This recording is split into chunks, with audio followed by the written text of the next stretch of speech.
Welcome to the chat box, everyone. I'm looking forward to this segment. We missed it in the last episode, so tonight we have two animals coming up for a chat. This week we are specifically talking to wild goats and goldfish. And this is where we're going to start. We're starting with the goldfish. And while I wasn't specifically asking for the goldfish that was trapped in a glass bowl, this is the goldfish that wanted to chat with us, which makes perfect sense as we get into it. Now, our viewer question was this: do they really have a 3-second memory? They didn't really see the purpose of asking that question actually, but they obliged with an answer. And this is what they said: call it whatever you like. We live by sense, and if you want to give that a label, then call it memory. It's of no relevance to us how you use your language. I suggested that they may need to remember where to go for safety, and this is when I knew that I'd invited in the pet goldfish, because the answer to that was no, we're in glass bowls, not oceans. I asked how they felt about that and was told in a very matter-of-fact and blunt manner, it is the slowest form of torture on the planet. Doesn't that make you feel good? Anyone out there have a goldfish on their kitchen bench or in their kid's bedroom? Nothing is meant to be held captive for your pleasure, particularly when we're mostly forgotten, unfed, and left to die. Plastic plants and colourful stones that give off what they called water fumes should not exist. We are not toys. We are not a child's pleasure or teaching tool to learn how to care for something. We are often kept alone and without company, and that is another torture. We like being with other goldfish. The bowls are suffocating. We're often kept in the dark, and which causes problems with sight and a sensitivity when the lights go on and off. Now, when I communicate with an animal, I'll often be shown in my body how that feels for them.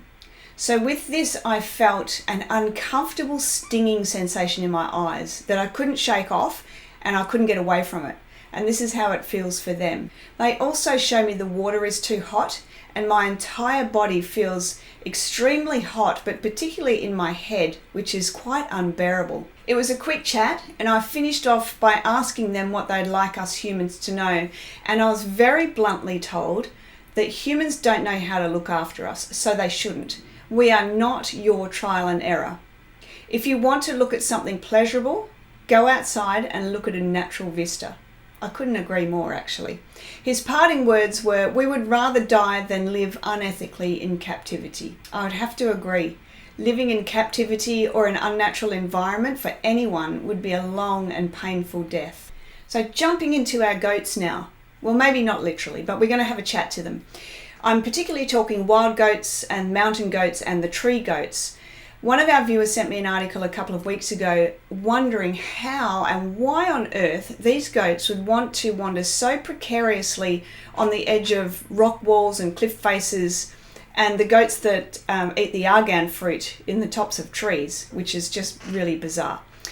When I asked for a spokes goat to come through for a chat, they wanted to send me two, one for the mountain goats and one for the tree goats. So we'll split them up.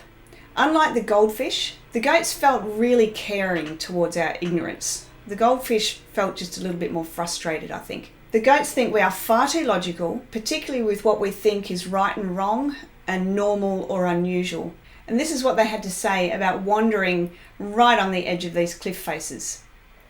This is all we have ever known, and it is very natural to us.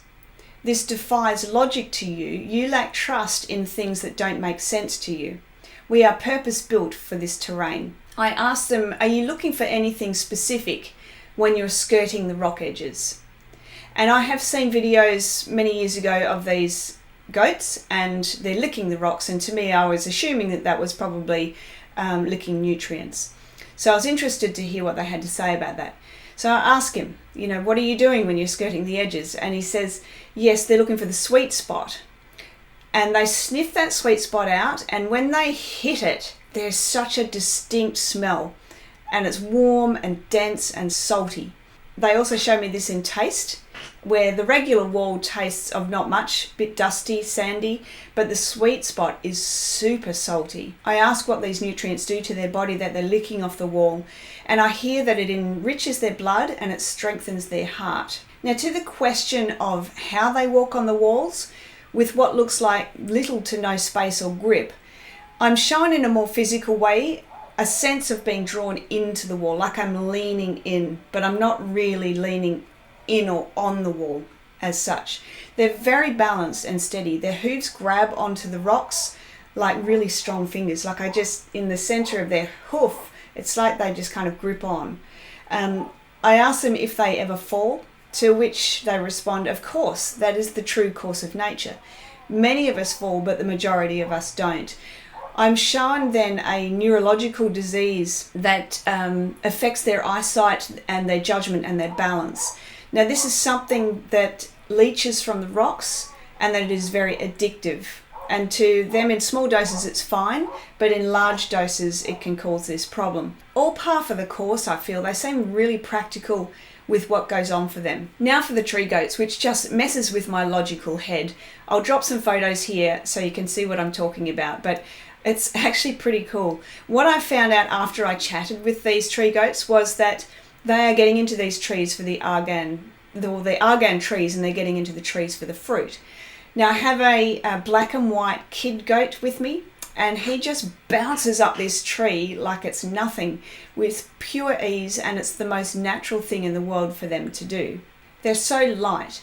I ask how they stay up there, and again I'm shown the answer to this by way of feeling it myself.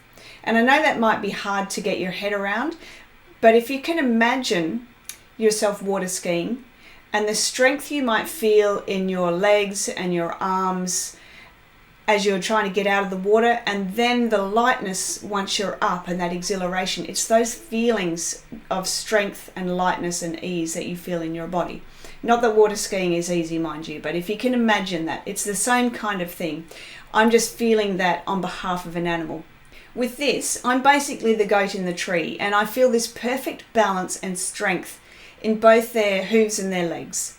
They're locked onto those branches like a quad lock, if any of you know what that is. It's a super strong mounting system for your mobile phones that go on your bikes or your car or scooters. I ask them why they go up there, and their response is very short: why not? Then I ask them, isn't there food on the ground? Yes. Kid a few words here. And it's like, well, why not just eat that? It would be much easier. And he says to me, only to you. He's so unconcerned about it. And again, it just seems like the most natural thing for them to do.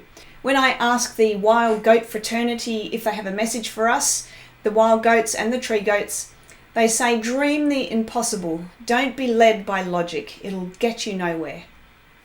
Good words from our goats today, don't you think? Now, if there was anything you wanted to ask an animal like this, let me know and I will get the lowdown from them for you. That's the end of our show for tonight. As always, it's been a great pleasure to have you here.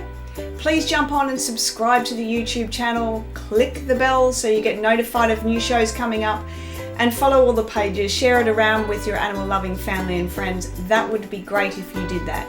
We'll be back in a couple of weeks. I'm ROMME BUHLER. Thank you again for watching. We'll see you then.